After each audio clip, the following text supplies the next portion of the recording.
out. But too often in the middle of a fire, those same protective bars keep family members in. And as a result, Mark Sauter found there is heartbreaking tragedy. The fire that ripped through this St. Louis apartment left little Jeremy Burr terribly burned. But that was just part of the pain this tragedy would cause him. I had to tell him that his mom died in the fire that he was in, and she's going to heaven. And she left me here to take care of him. Jeremy's grandmother, Novella Burr, then had to break the news that his brother Anthony had also died in the blaze. That was back in 1994, but 8-year-old Jeremy still bears serious physical and emotional scars. He's been very quiet since the fire. Oh yeah, very quiet. Obviously, he's gone through a lot. How are you doing now? How do you feel? Fine. I think it's something that's locked up in him, and it won't come out until he get older. Something. Something he want to say. I don't think he know how to say it. Novella, on the other hand, has no trouble saying what's on her mind. She's angry that unsafe security bars blocked the windows and doors of her daughter's apartment, a situation she blames on the building's landlord and lax government regulations. You couldn't get out of that house on the bottom floor? No way. Because of the bars? Because of the bars, the one way out. Fire experts say more and more people are dying this way, trapped inside burning homes by security bars that were supposed to protect them from criminals. No one knows the exact number, but we found cases across the country.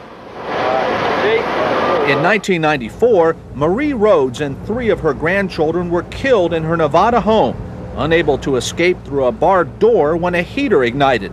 Last December, 36-year-old Cynthia Wertman died inside a burning house in Florida, trapped by burglar bars on the windows. Texas, Illinois, and California have also reported deaths related to security bars. You'll see them on small homes. You'll see them on apartment buildings. Sharon Gamache of the National Fire Protection Association says more and more Americans from all walks of life are at risk from security bars. If you have bars on windows, I would be very concerned, anybody who has it. I don't care what neighborhood you're from. Because if you had them burglar bars on and the fire starts, you can't get out. Ain't no way. Katie Brown speaks from experience. Just weeks ago, she managed to escape from her burning home in Tampa, Florida.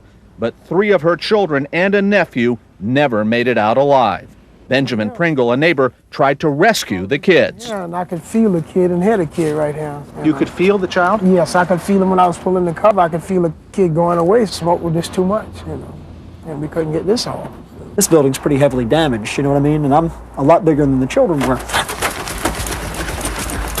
I'm not getting out this window. Tampa Fire Captain Bill Wade says the security bars probably contributed to this tragedy and have certainly claimed many other lives. All you're going to be thinking about is trying to get out. You're going to come up against this, and this is an immovable object. You're stuck.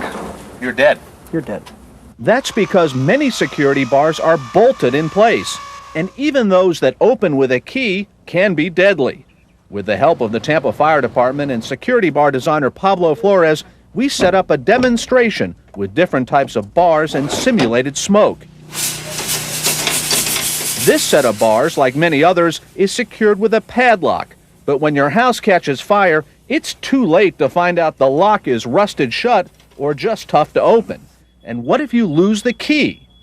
If you think you're going to find a key during a fire, you could end up dead wrong. In the Burr Fire and another blaze in Florida, people died after they dropped their keys. I don't think people are aware that when they put the bars up on without a device that's going to open quickly if they need to get out, they might be blocking themselves and trapping themselves in a fire that could kill them. Perhaps the most tragic irony here is that you don't have to choose between protecting yourself from burglars and escaping from a fire. Safe security bars do exist. They use a variety of emergency release mechanisms that open quickly without a key, so you can keep burglars out without locking yourself in. There's even a new law in California to encourage the use of these safer security bars. It was pushed by State Senator Barbara Lee.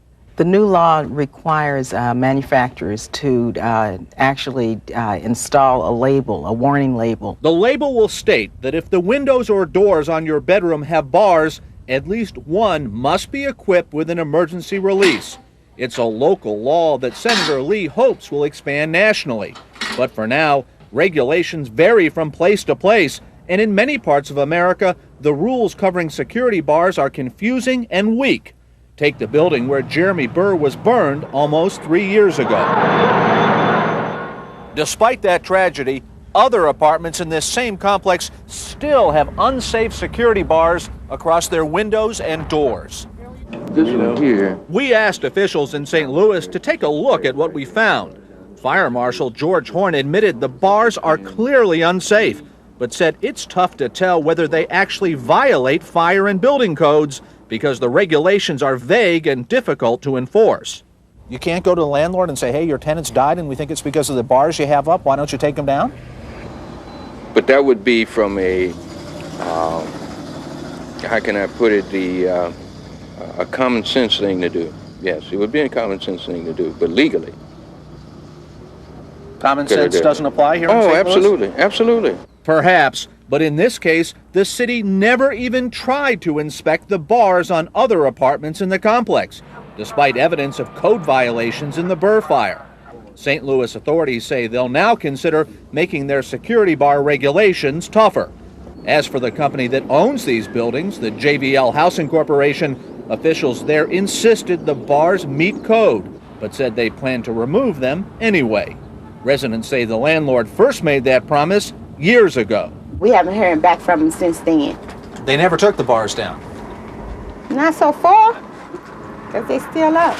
The president of JVL agreed to talk with us on camera, then had us thrown out when we showed up for the interview. You guys mind stepping out? Today, Jeremy and his family live in a new home with no security bars on the windows.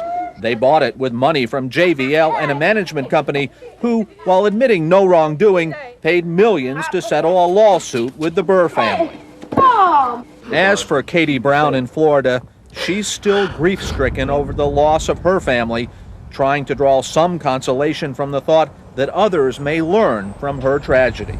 If you get burglar bars, at least have some way of having the burglar bars where they can come open, where you can have a burglar bar that can get opened in case of emergencies or something.